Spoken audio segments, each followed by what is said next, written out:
Welcome to the Road to WAC Vegas. I'm Kendra Sheehan. We have an awesome guest joining us here today. Kyle McDonald, part of WAC Hoops Digest, has covered the WAC for several years now, has a good idea of teams. You get to travel, you go to different games. You were in Las Cruces last night.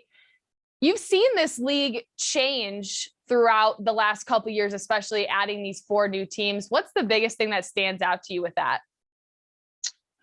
Well, right now, with the addition of those Texas 4, there's stability. And that's something that the WAC was kind of hanging by a thread for, a year or two there, when Kansas City and Cal State Bakersfield were leaving. Stability, and that's what those schools bring, plus some notoriety considering that Abilene Christian's been in the NCAA tournament.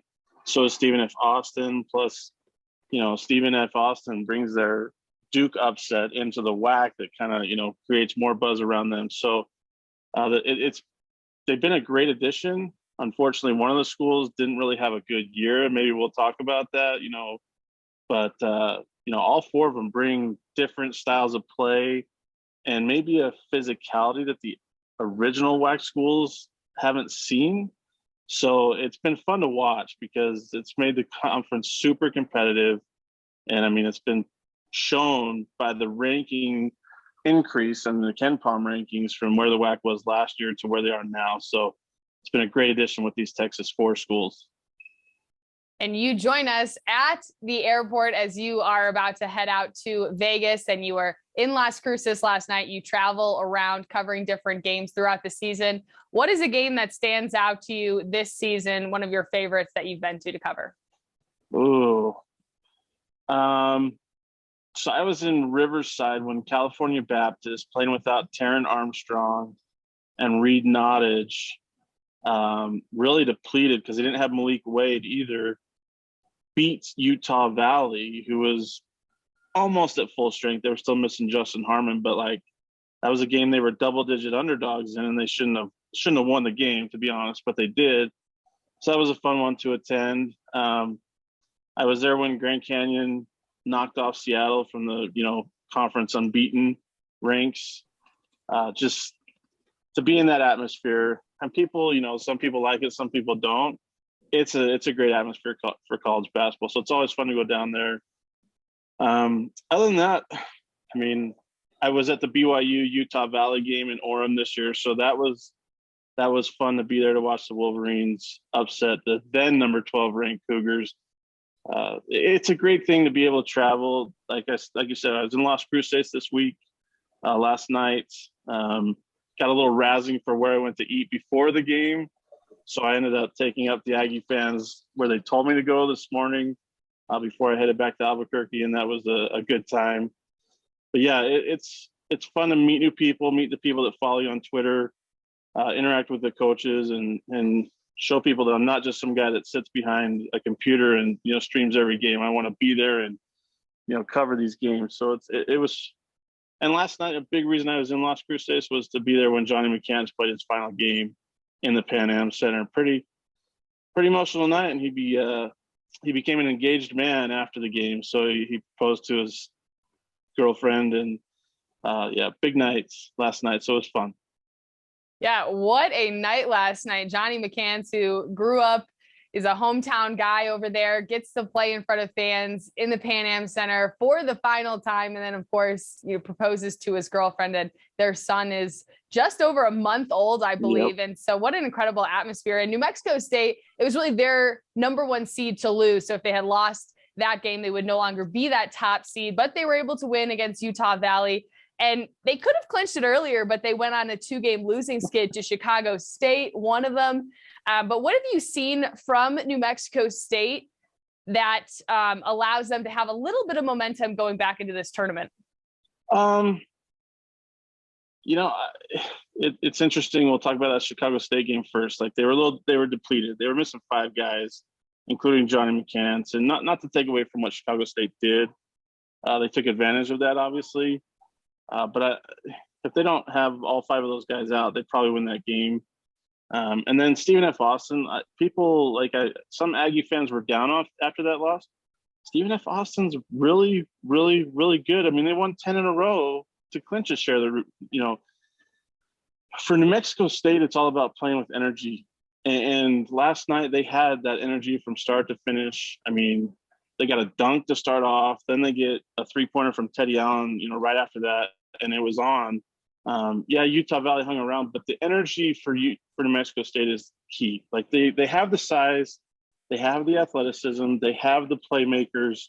It's just about playing consistently with that energy that they had last night. And if they do, they're the deepest team in the WAC. And fortunately for them, they only have to play 2 games in Las Vegas to go to the NCAA tournament, win 2 games, which is a lot better than maybe being in Utah Valley's shoes where they have to win 5 games in 5 days. So it's just about energy. And once, if they get going quickly out of the gate in that semifinal game on Friday, I don't know, there's a lot of teams that are going to be able to stop them. We have 3 co-champions of the regular season this year, New Mexico State, and we have Seattle U who will actually take that 2 seed. So they will also earn that bye all the way till Friday. And then Stephen F. Austin, like you had mentioned. Seattle U was at the top of our standings for a while. They're the only team that returned all 5 starters. Interim head coach Chris Victor became head coach. They're a team that's coming into this with a lot of veteran presence. Could that take them all the way?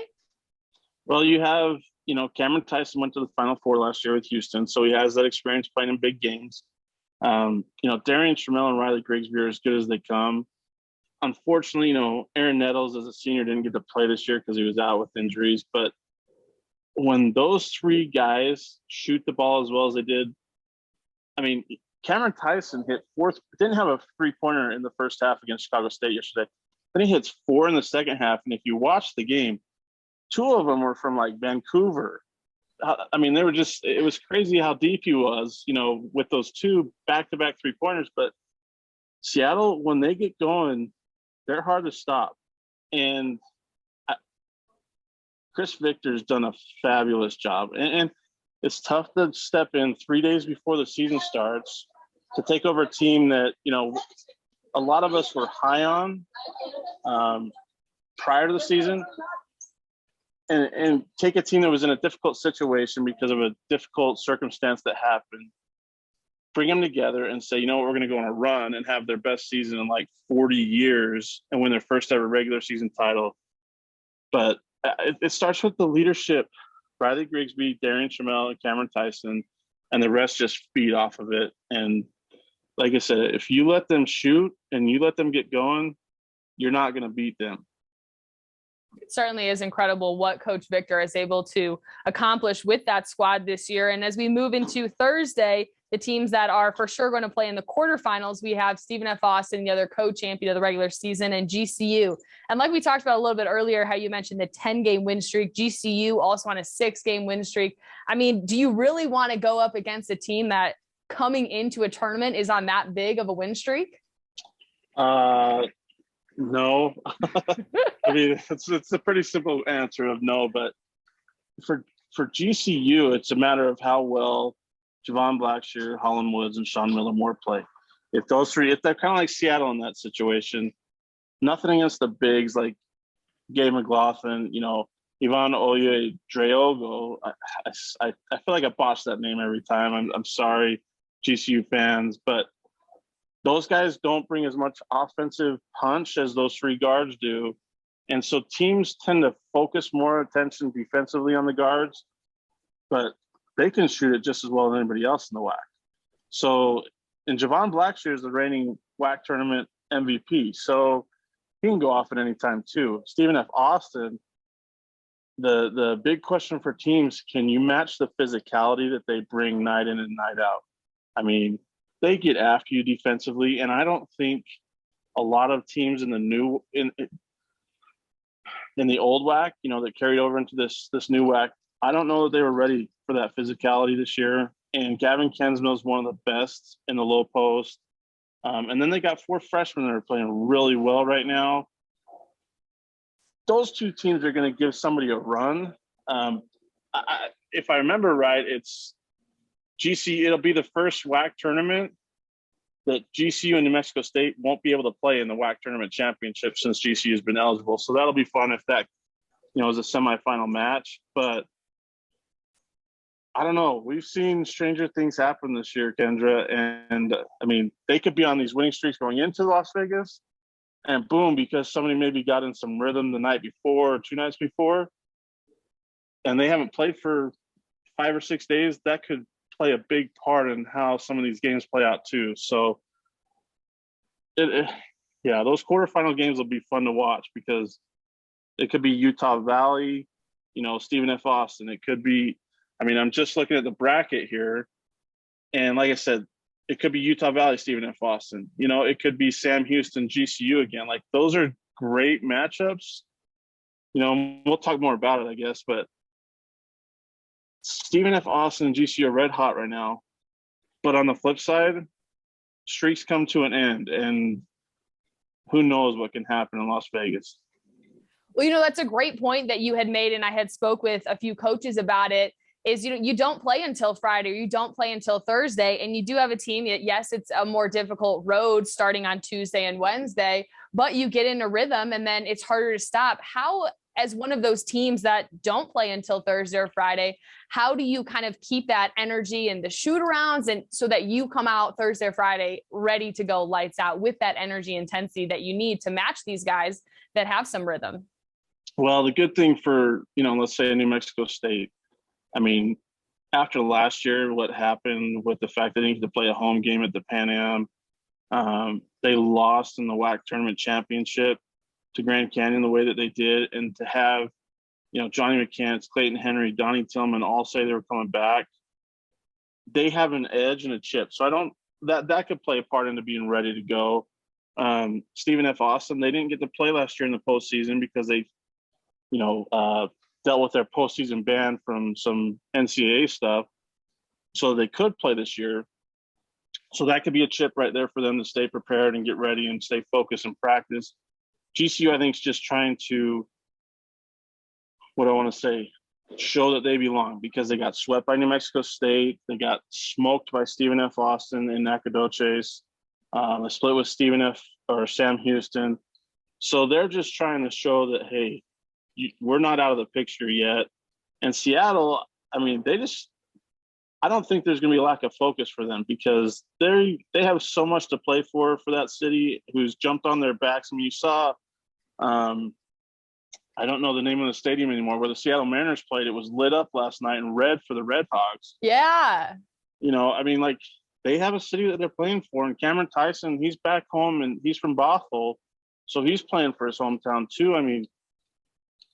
It's just, I don't think there's going to be difficulty in them staying focused and getting ready in practice. It's just a matter of, can they find that rhythm quickly against a team that's maybe already won and in rhythm, that doesn't have rust to kind of shake off. That's the big thing. Can they get in rhythm quickly?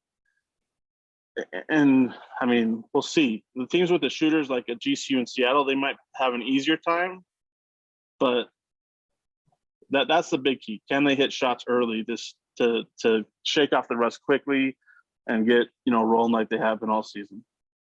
Absolutely. And then as we look at Wednesday, we have Sam Houston and Abilene Christian, who will be playing on Wednesday against what will be determined later. We have Sam Houston's a team that, they kind of, at least from my perspective, was underrated. And then they just kind of went on this win streak. They were at the top of the standings for a while. And there was a funny thing on Twitter that we had talked about on the WAC podcast, where someone had tweeted that, who would have expected Sam Houston to be where they are right now? And then he quote tweeted it with his arm up like me. I asked that question on WAC Hoops Digest. Okay. That was and Savion Flag responded with the raised hand tweet. Yeah, that was a great response. Yeah, I thought that was so funny. But Sam Houston, when you look at Savion Flag, some of his dunks that he's had this season are tremendous. I think one of the last ones is one arm that just slammed it through, and then he did the pose at the end I liked. So yep. That's a team that, they've split it with GCU if they have to play them. They've also beat Utrgv and CBU. They're a team that, could get something going here on Wednesday. Yeah, so the story is that after they lost to Bradley in the Sun Bowl Classic in their MTE, right before WAC play started, they had a team meeting, coming together type situation, and they beat NC Central the next day, and then they rolled into WAC play. Started off really with a bang. I was shocked at how well they started WAC play, only because of how poorly they had played in the non-conference slate. I was as surprised as anybody else because I didn't have them high on the list. I mean, they lost the Southland Player of the Year, Zach Nuttall, last year, and a couple other guys. And, we knew Savion Flagg was going to be really good, but was he going to get the supporting cast that maybe he needed, to be really good and to get the Bearcats where they wanted to go? It's been impressive what they've done in WAC play. I mean, they beat New Mexico State by 25 points in Huntsville. Savion Flagg is a Player of the Year candidate. I don't know how the coaches will vote. It'll be interesting to see how that comes out on Monday. But the dude is a double-double waiting to happen. He scored double figures every game except the game at Grand Canyon when Sam Houston shot. Terrible. Like, it was awful how bad they shot. And even some of their coaches messaged me, were like, we were not good that night. So the fact is he's a mismatch. He can play guard. He can play the 2, 3, 4 positions. He can play the one where they put the ball in his hands and say, go make a play for us. And it's the fact he has confidence in his teammates to hit shots. Like the game against Grand Canyon in Huntsville, where the play was drawn up for him, but Grand Canyon collapsed. He passed it out to Jaden Ray, who was open for the 3, and boom, Sam Houston wins. So it's just a matter of trusting his teammates and continuing to play at a high level, which he's done all season. So it won't be surprising to see him play at a high level in Las Vegas. It's just a matter of the role players now stepping up for Sam Houston. Yeah, the Bearcats are good. And they're, after what happened last year, I believe they lost to Lamar in the Southland Conference tournament semifinals or quarter, because they were the Southland Conference regular season champs last year. So they have something to play for, to make a statement. Hey, last year was a little bit of a fluke for them. Then you have Abilene Christian, who also coming from the Southland, had that Cinderella story, making that run to the NCAA tournament, had a good postseason run. And then here in the WAC, I feel like they've struggled a bit, but they're a team that's, again, shown flashes of greatness. Head coach Brett Tanner doing what he can with this squad. Where do you think that they match up in the tournament in terms of, maybe having a little bit of a disappointing season coming off of last year? Well, I mean, you look at it, they lost 2 of their 3 leading scorers last year and their bigs. So that was huge. Colton Cole was their big guy, and they don't have a lot of size this year. Ariane Simmons is 6'8", maybe 6'8", I guess you could say, so they don't have size. They get after it with their quickness and their athleticism. Don't turn the ball over against Abilene Christian and you win. I mean, I think they had 37. They forced 37 turnovers in a win over Lamar a couple weeks ago. 37 turnovers. They had 22 at halftime. That's what they do. They turn you over. They average about 20 plus turnovers a game. Brett Tanner, if you don't play defense for Brett Tanner and the Wildcats, you're not going to get on the floor. So that's what they emphasize. Corian Mason has been really good. Mikey Morris has been really good. Arian Simmons has been a WAC Player of the Week a couple of times this year. They can score it too. They can get up and down the floor. It's a matter of if they have to turn people over to win games. If they do that, which they've done all season, be consistent with it, they're going to. Here's the crazy stat, Kendra. You think about this.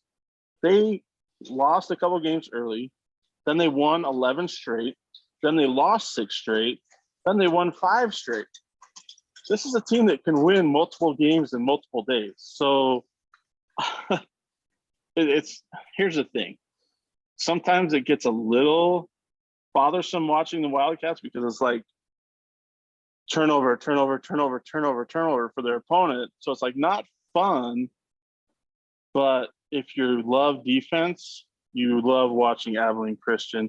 And because they play defense, they can probably hang with anybody during this, WAC tournament. Because defense wins championships, right? It does. That's the old saying, defense wins championships. As we look at Tuesday, we have Utrgv will take on California Baptist, and then Utah Valley will take on Chicago State. Of these four teams that will play at Mandalay Bay on Tuesday, I mean, look at Utah Valley.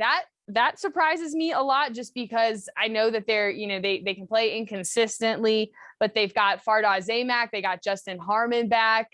Of course, unfortunately, they don't have Trey Woodbury, but this is a team that is taking on Chicago State, which you can't sleep on Chicago State, obviously. But were you surprised to see them playing on Tuesday? If you would ask me before the season started, I would have said yes. When it got through midway through the season, not really. This is a team that's better than their record shows, but there's some inconsistency there. And I, Mark Madsen told me I'm too unbiased sometimes. Utah Valley's a good team. Like, we've seen them. They beat New Mexico State. They beat Seattle. They beat Sam Houston. They lost at Stephen F. Austin. They got swept by Grand Canyon. But they're a good basketball team. And like you said, they have one of the best players in the league, if not the country, in Fardaw Zamak, who's done everything for the Wolverines. Last night was the first night all season that he hasn't scored in double figures. So he's been very, very good. I feel like he's having a better year this year than he did last year when he was the WAC Player of the Year. Justin Harmon missed some time, so that hurt. And like you said, the Trey Woodbury injury before the season started, I want to be nice here.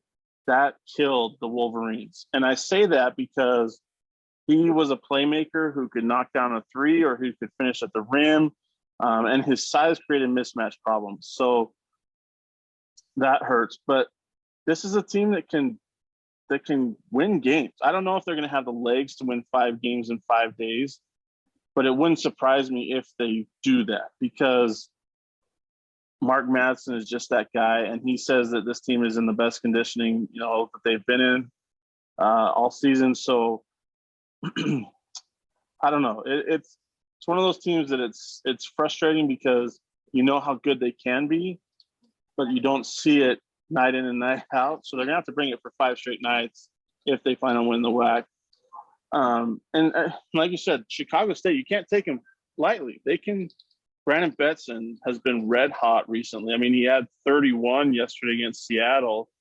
Jashawn Corbett, Bryce Johnson, those guys can play, and I'm sad to see Chicago State go from the WAC this year, because Gerald Gillian's got a young core of guys that I think wherever they land up, they're going to be really, really good maybe in a year or two, because they've played and they've got the experience and they're athletes. So it'll be interesting because the Utah Valley guards haven't played real well recently. Chicago State has some really good guards. So that'll be interesting to keep an eye on Tuesday in that game. Utah Valley should win. But again, don't count out Chicago State playing in its last WAC tournament. I mean, I made a bold prediction a couple of weeks ago that Chicago State was going to win a game in the WAC tournament.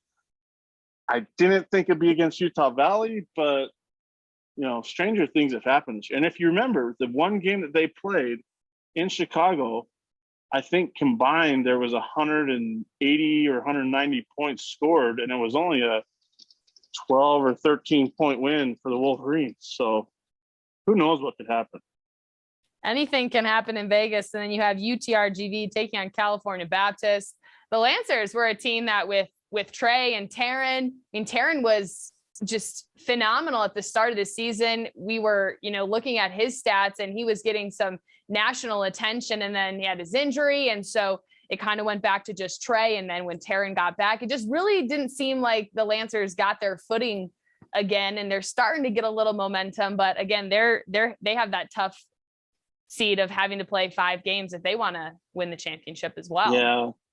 Yeah. It's, that losing Taryn Armstrong, what was that, at the beginning of WAC play with a non-COVID illness, and lost him for it was almost 2 months that they lost him. He didn't come back till they played New Mexico State in Las Cruces in February.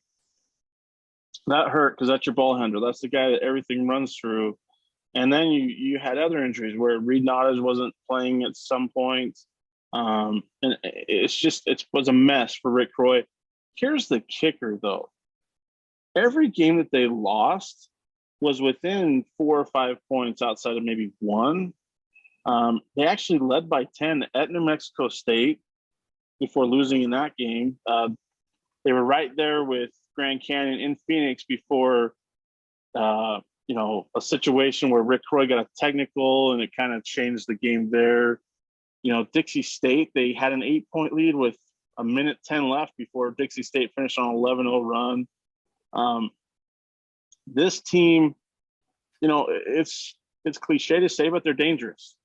And I say that because they can shoot the basketball. Trey Armstrong, Reed Nottage, Tyrell, who's been around forever. And now Taron Armstrong's playing better. He has 2 WAC Player of the Week, WAC Freshman of the Week, awards recently. He's got his feet back under him. He's scoring the ball more, but he's also making plays. That brings confidence because from what I was told before he got sick, they loved playing with him. They loved the way that he found them, his teammates somehow for buckets, in certain situations, and just how he made plays. So to have him back has been good for the Lancers.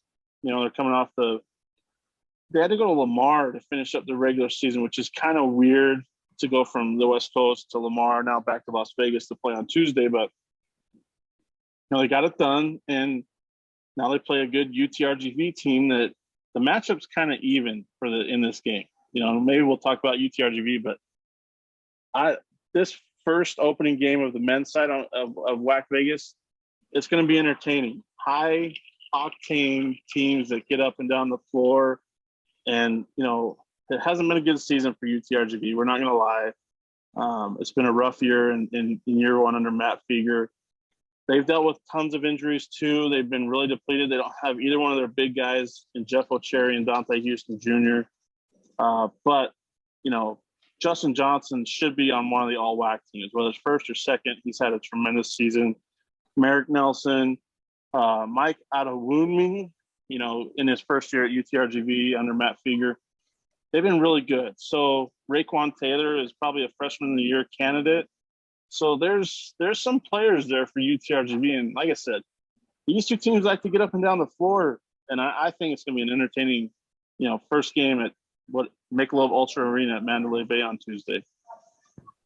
Absolutely. Really looking forward to it. The games get underway Tuesday. And when we come back, we're going to take a quick break. We're going to break down the women's bracket. A lot to unpack there. We'll see you in just a bit.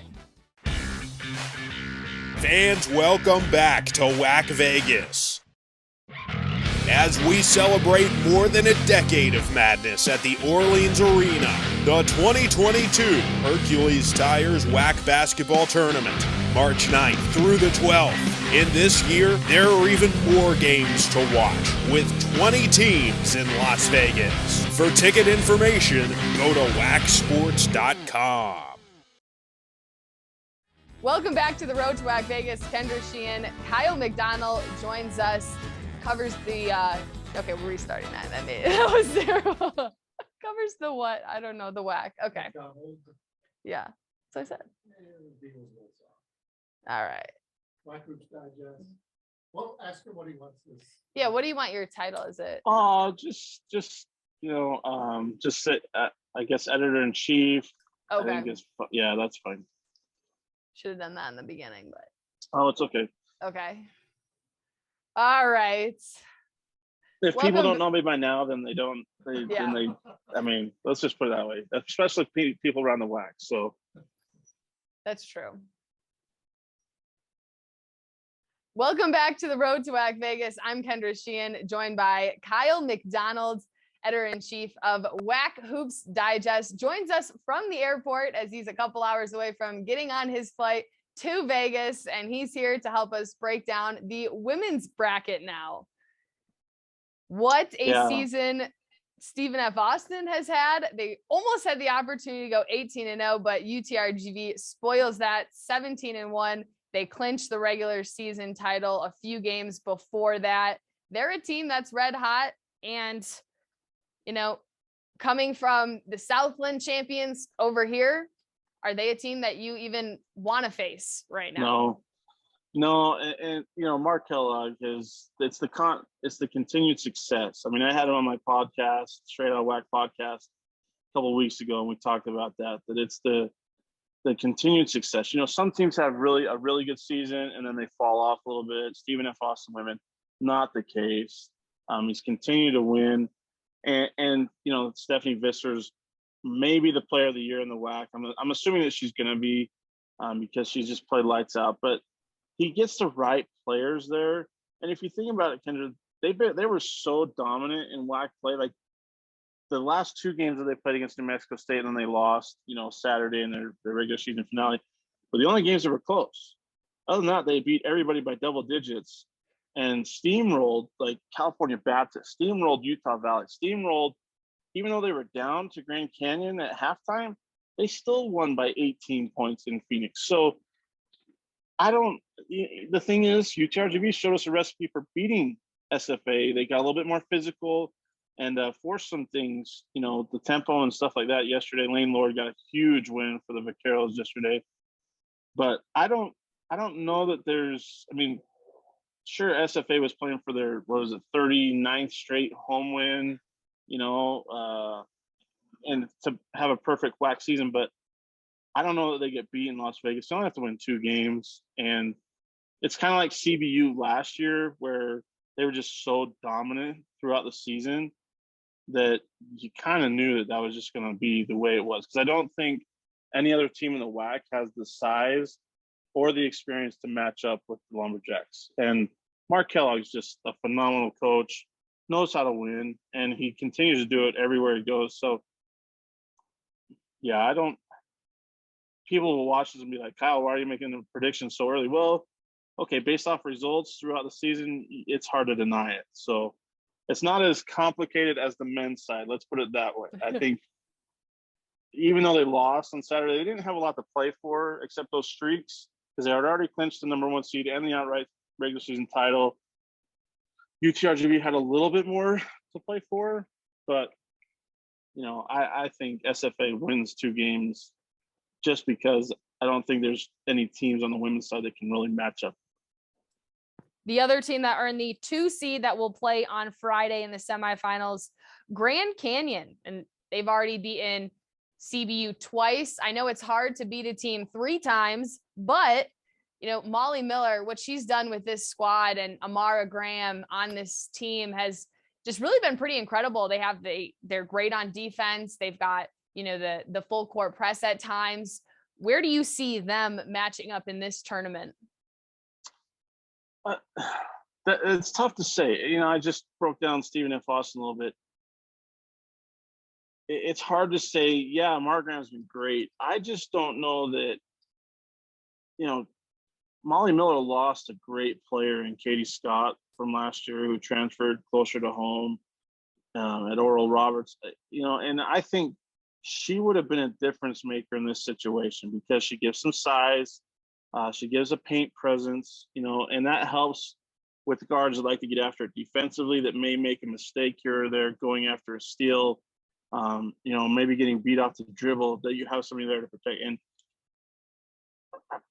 I don't know, maybe there's a chip there from GCU this year after what happened last year. I mean, remember the situation. They had technically tied with Utah Valley for the number 2 seed, and Utah Valley actually had more percentage points because GCU didn't get to play Chicago State to make up those 2 games, which probably would have put GCU in the 2 seed.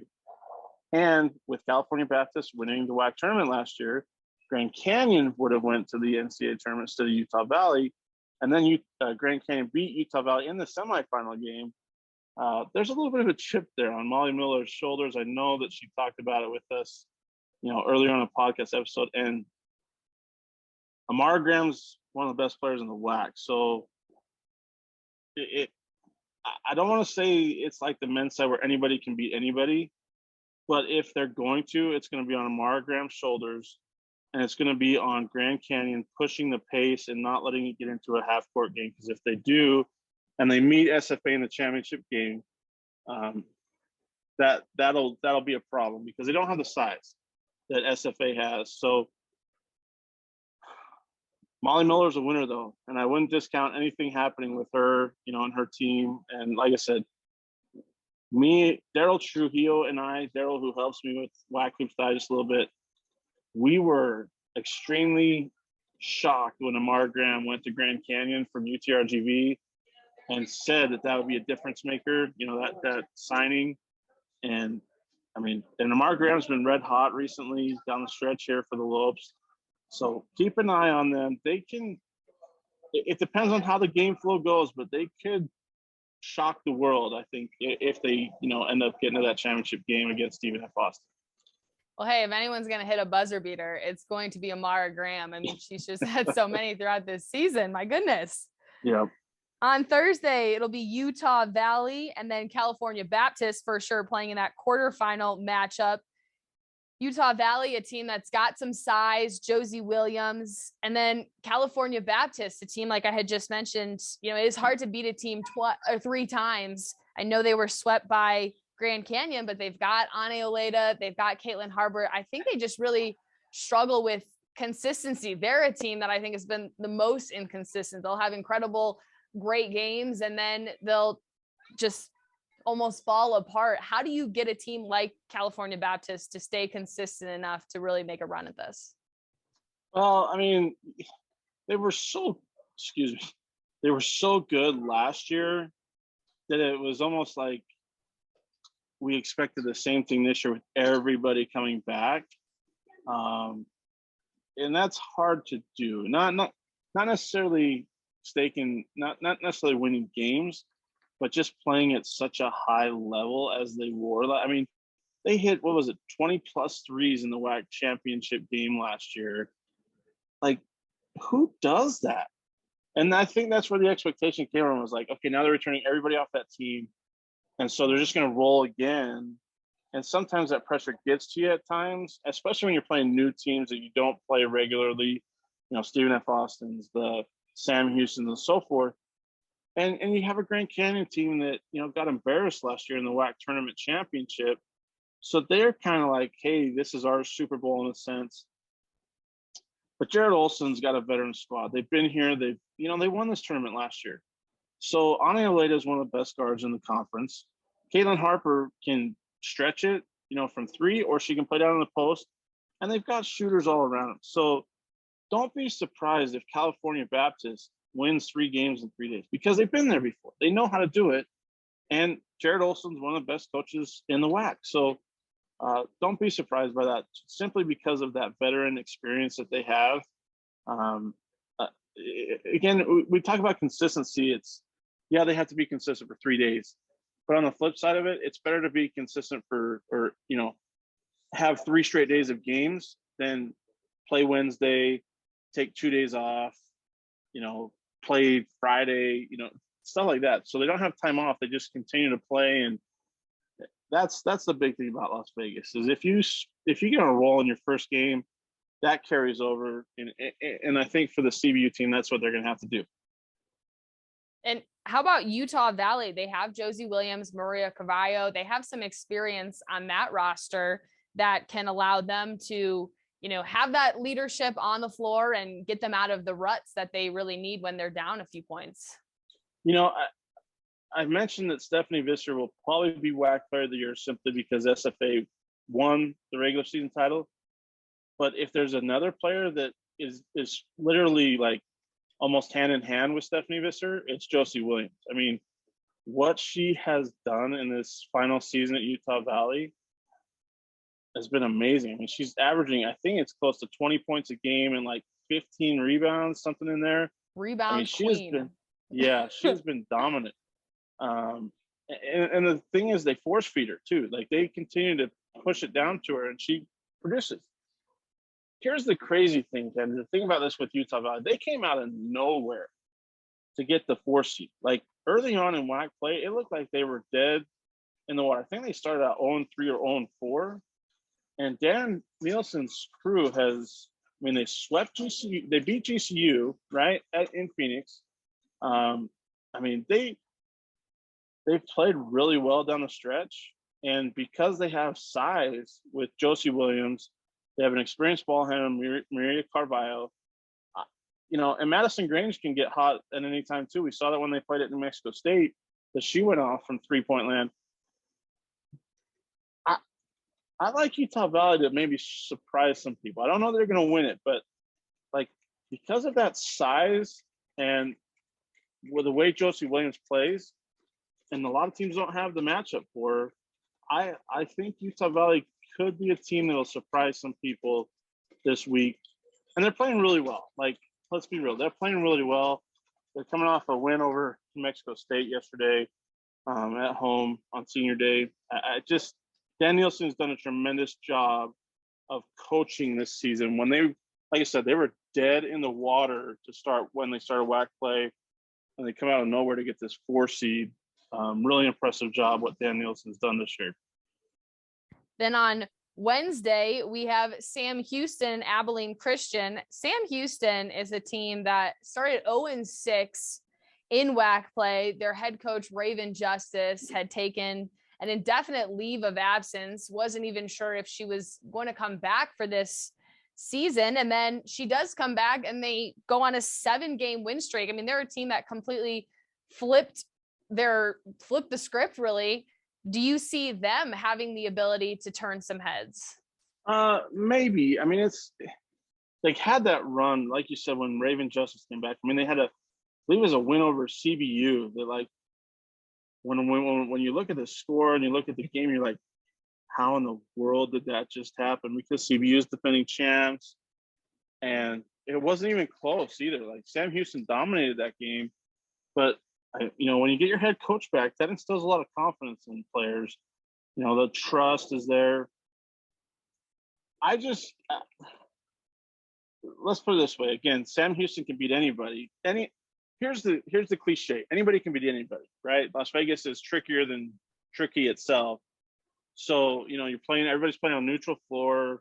They got the same facilities and so forth and so on. I don't know. It's going to come down to me to size. And I don't think Sam Houston has the size to match up.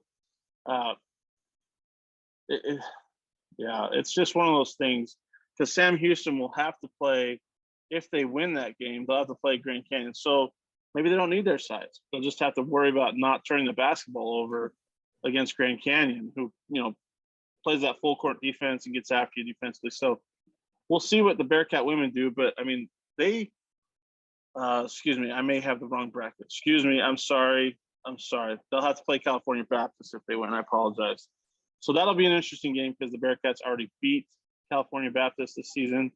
So, but well, I mean, if they win them, then they'll play GCU. So there you go. So they got back to, they would have to win a pair of games that's not what you want to face going back to back nights. So I don't know. That's a tough spot for the Bearcats to be in. That's for sure.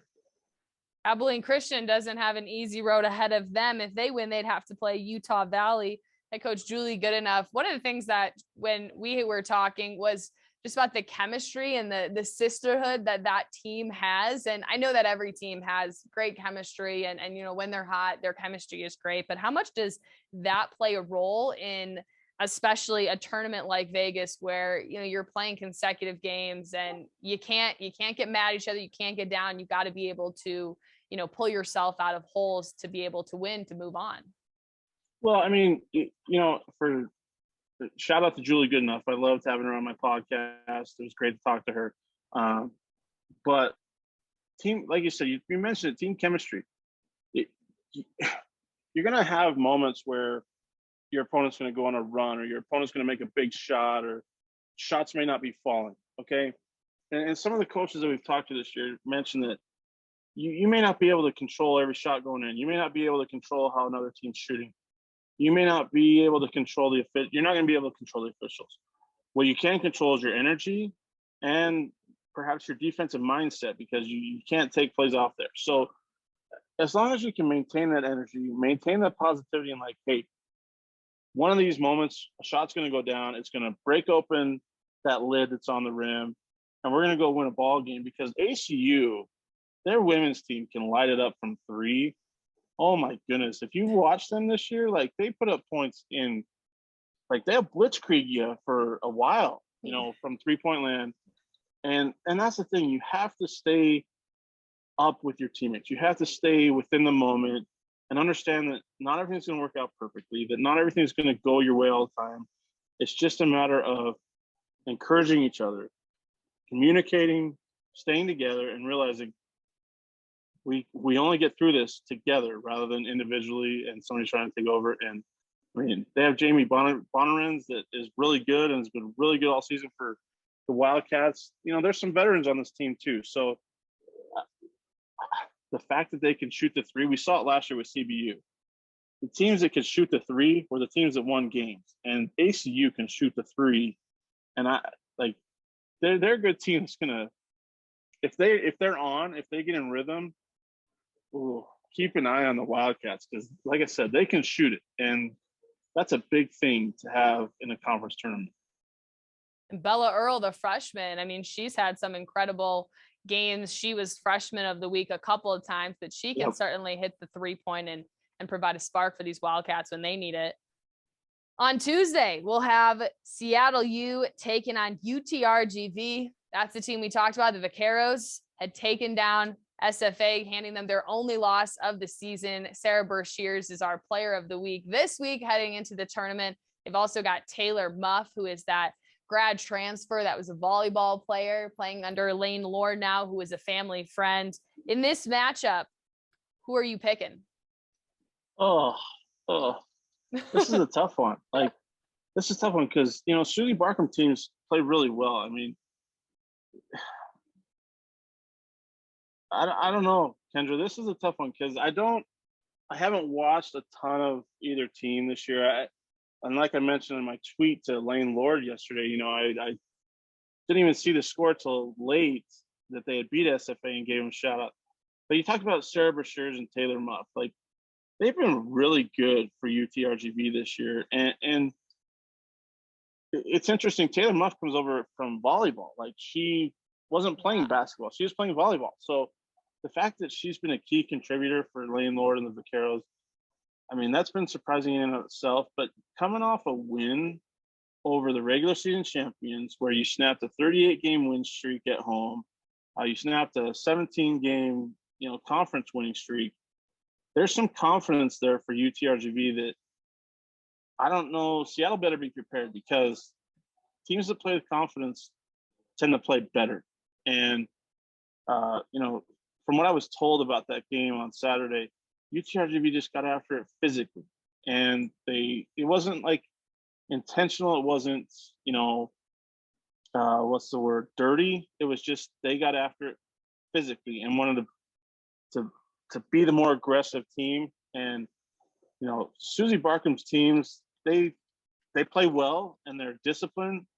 And so this is going to be an interesting matchup. I don't know that I could pick one right now. If I had to pick, and you're going to put me on the spot here, I'd probably pick the Vaqueros simply because of that confidence that they have.